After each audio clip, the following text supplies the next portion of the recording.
In this video, I'd like to go over some basics involving inserting shapes and inserting pictures into your Word document. To put shapes in, you go up to the Insert tab in the ribbon here and find the Shapes button. And for a lot of our assignments, we use the rectangle shape, but notice there's a lot of choices there. So I'm going to choose that. And you simply draw with the crosshair the size of your shape. You can edit it by grabbing one of the sizing handles. You can rotate it with that green circle there. Now, for instance, let's say that the shape doesn't move or the picture doesn't move, it just seems locked in position. There are times when that happens, so make sure you remember to go to Wrap Text and choose either behind text or in front of text, and that'll allow you to move your shape or your picture. All right. Obviously, you can right-click on this shape to edit it, like change the line around it, change the color of the inside of the box, which is called fill. But up here in the ribbon, those options are there too. For instance, I can change the fill color to red or blue or whatever. Okay. Another thing you need to remember is when you're putting shapes and pictures and text on your document and you want them to overlap, make sure that you pay attention to the layers, and you can change the layers by going bring forward, send backward. All right, for instance, let me increase the size of this, and I'm going to put some text in it by using a text box. This is the method I prefer for making some graphic designs using your Word document. So I'll click the Insert tab. Here's a text box.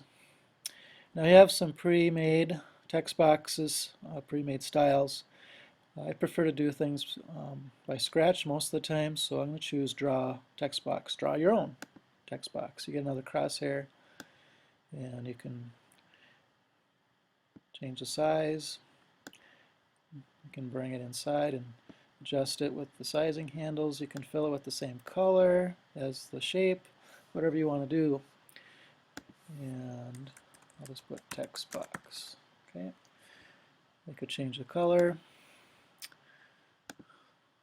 change it to another blue, and so on.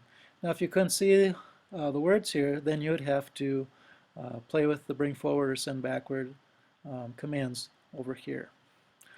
All right. Now, most of that should have been easy, should be review for most of you. Real quick, I want to talk about bringing in pictures.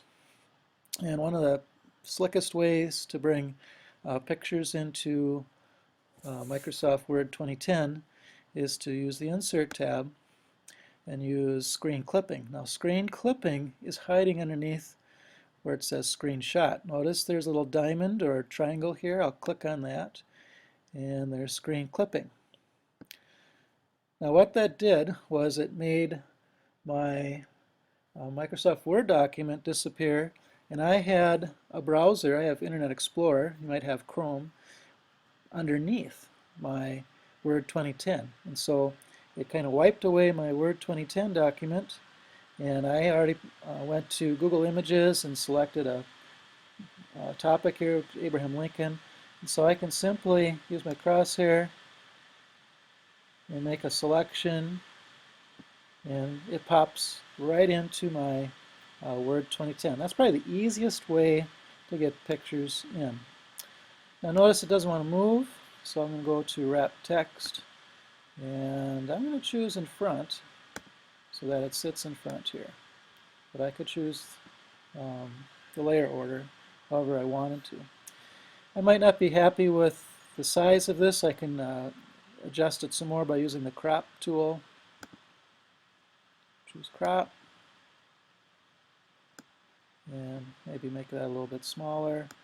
I can, excuse me, I'll have to click the crop tool again to change it, but you get the idea. And you can change the way this looks by using the menu items at the top.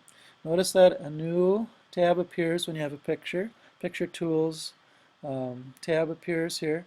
And so you have lots of options to play with the color, putting effects, and flipping it, rotating it, all kinds of things that you can do with it. All right. Now that's one way to do that. Obviously, you could do a copy paste. You could go back to Google Chrome or Internet Explorer and do simply a right click and paste, but I would take advantage of the screen clipping tool. All right, I'd like you to try that with your projects, and we'll end it here.